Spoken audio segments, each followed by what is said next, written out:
Hello everyone, my name is Tina, and today my Dharma talk is not on a Yoga Sutra.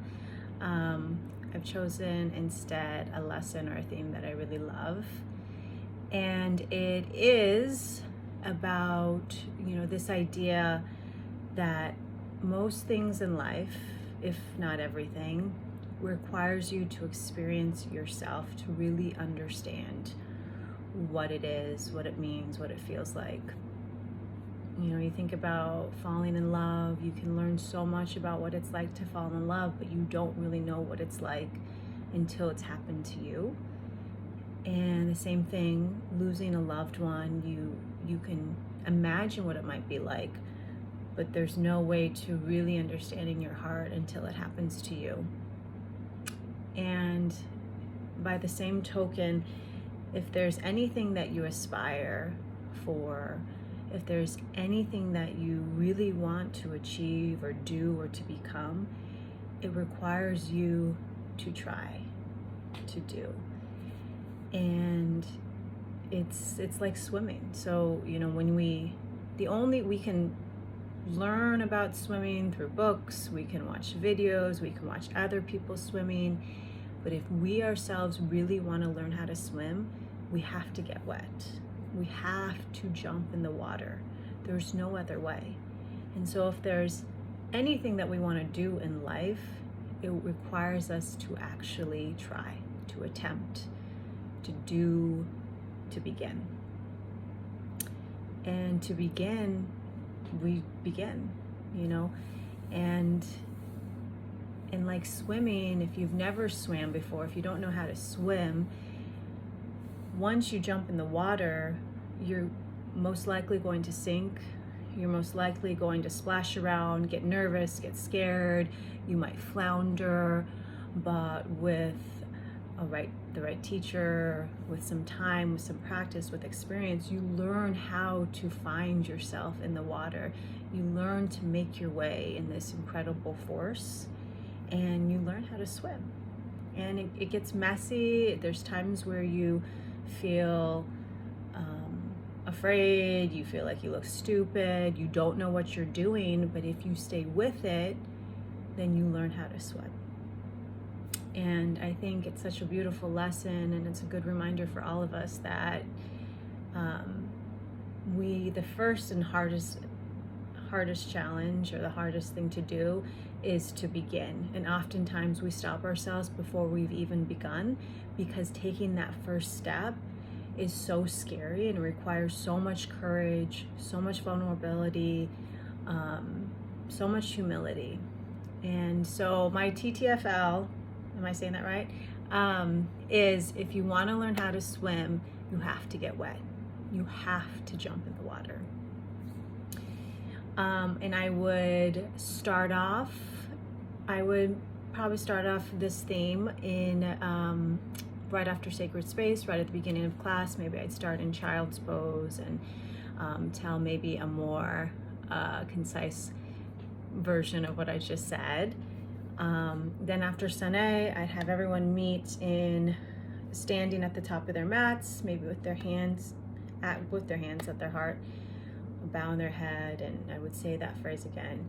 If you want to learn how to swim, you have to get wet. You have to take that plunge. Moving into Sambi, blah, blah, blah. So then I like to do somewhat of a challenging core strengthening, some shapes right after, or poses I should say, right after Sun B.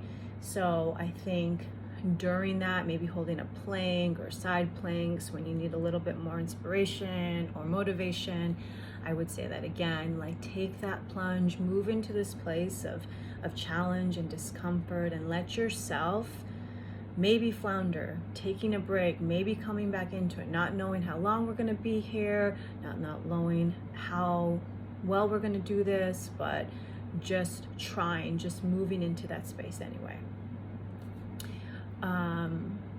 After Sun C, when I do, I